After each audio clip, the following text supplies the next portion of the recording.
हम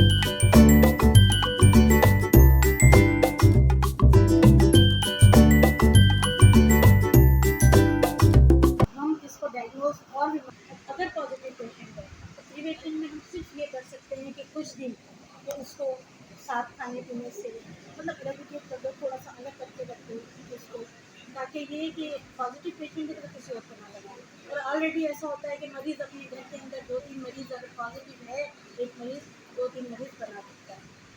इसीलिए मुझे ज़्यादातर जो मरीज़ होते हैं वो कॉन्टैक्ट में से होते हैं। एक मरीज़ ने रिपोर्ट किया, किसी तरह वो हम तक पहुँच गया, या फिर कोई वो आजकल तो मैं ये कर रही हूँ कि सर्वेस कर रही हूँ, अनटच एरियाज में जाती हूँ, ओपीडी रखती हूँ कि चमड़े के डॉक्टर हैं, लोग निकल के आ जाते हैं, उसमें मुझे केस मिलता है ज़्यादातर। एक मिल जाता है, जब मैं उसकी फैमिली देखती हूँ तो 3-4 और मिल जाता है, इस तरह मुझे ये केस जो मिलता आपका सेंटर है, है। जी इसमें से ओपीडी है या एडमिट भी होते हैं पेशेंट?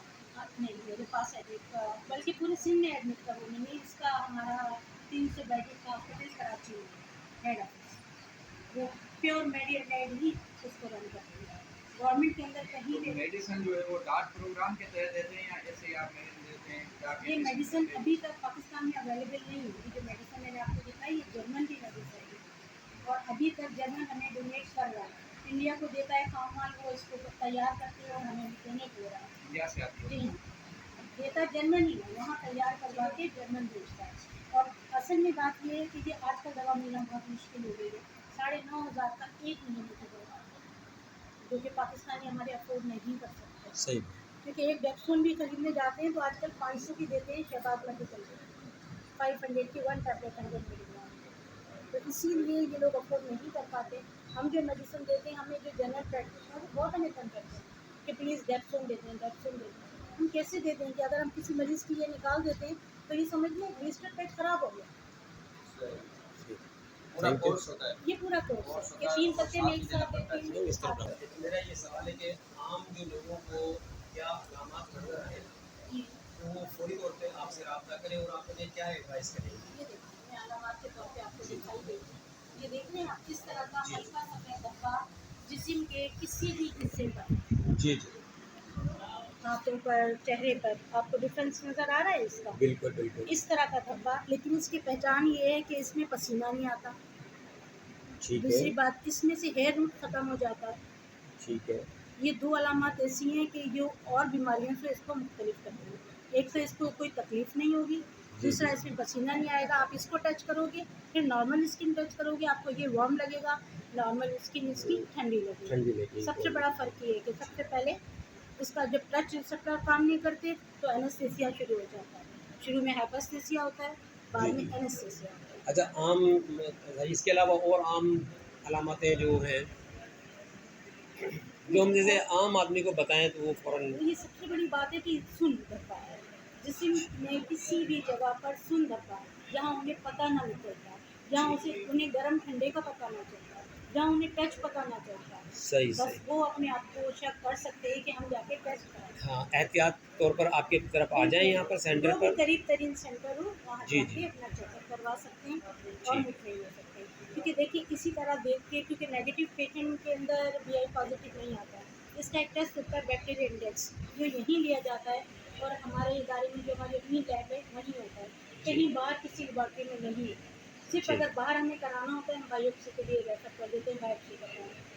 लेकिन ये जो जिस तरह के ऐसे पेशेंट आ जाते हैं हमारे पास इस तरह का, ये देखिए ये हल्के धब्बे, थोड़ा सा डिफरेंस होता है नॉर्मल स्किन से ये हल्का, पूरे जिस्म में कहीं भी हो सकता है। कहीं भी हो। जब फर्स्ट के अंदर ट्रीटमेंट नहीं होता है तो इस तरह का सेकंड सेकंड स्टेज ही हो जाता ये है। रेडनेस आ जाती है, उसी रीजन पे वाइट रीजन पे रेडनेस आ वाइट्स जाती के बाद ये रेड है, हो रेड हो जाता जाता है। है। ठीक। लेकिन तकलीफ इसको इस कंडीशन में भी कोई नहीं, अच्छा। किसी तरह का उसको Hard इचिंग stage नहीं है, किसी तरह की कोई तकलीफ नहीं है, तो मरीज लेके बैठा रहता है, लाल निशानी तो है। ये देखो सही। ये फुल एनेस्थेटिक पैच है कि इसको आपको सुई का टच भी करोगे इससे पता नहीं चलेगा, सुन हो जाएगा। बिल्कुल सुना। ये सुन पाने इन जगहों पर नुमाया होगा, हाँ महसूस नहीं होगी चीज़। ठीक है, थैंक यू। जी, सिंधी में कोड़ बोलते हैं, अरबी में जज़ाम बोलते हैं, हाँ। और लेप्रोसी इंग्लिश में बोलते हैं। इसको हैंसन डिजीज़ भी कहा जाता है, क्योंकि डॉक्टर आर्मर हैंसन ने ये जो दरियाफ्त किया था माइकोबैक्टीरियम लेप्रे, तो इसलिए हम एंसिल डिजीज भी इस बीमारी को कहते हैं। बॉर्डर लाइन के इसका जो मार्जिन है उस पर सॉलिन है और दरमियान में एनासेटिक पैच है।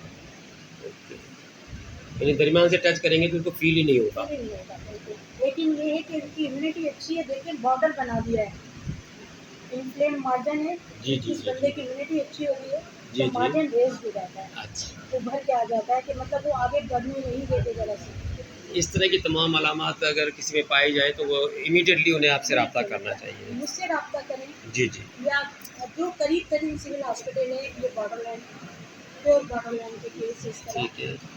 आजकल फंगस में भी आपको ये नज़र आएगा, लेकिन जी, ये जी। टीचिंग सीवियर इचिंग पानी नहीं लगना इसमें कुछ भी नहीं है। इसमें नहीं होगा, बस ये फ़र्क है उस आम रिंग्स में बस। और इसमें। ठीक मैडम, थैंक यू।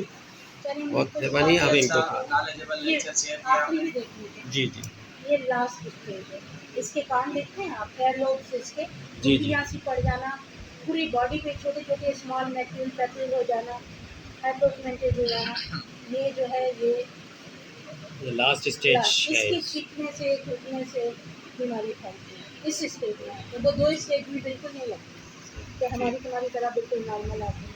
खतरनाक है ये भी जी, सीरियस है। जी, जी। रिस्ट ड्रॉप हो जाना, फुट ड्रॉप हो जाना, नोज डिप्रेस हो जाना, ये ब्रिज खत्म हो जाता है, मरीज अच्छा। सांस नहीं ले पाता, अच्छा। कॉर्नियल एनेस्थीसिया हो जाता है तो एनेस्थीसिया की वजह से आँख ज़ाया हो जाती है। अक्सर मरीज ये फिक्स क्राइंग हो जाना, ये देख रहे हैं आप, हाथ का ऐसा हो जाना, ये इसकी खास डिफॉर्मिटी है जो पहचान दे बता देती है कि कभी इसको लेप्रोसी हुई थी। थैंक यू मैडम, बहुत अच्छा लेक्चर दिया आप, इन लोगों आपने के भी बहुत ही नॉलेज अच्छी शेयर की। अब हम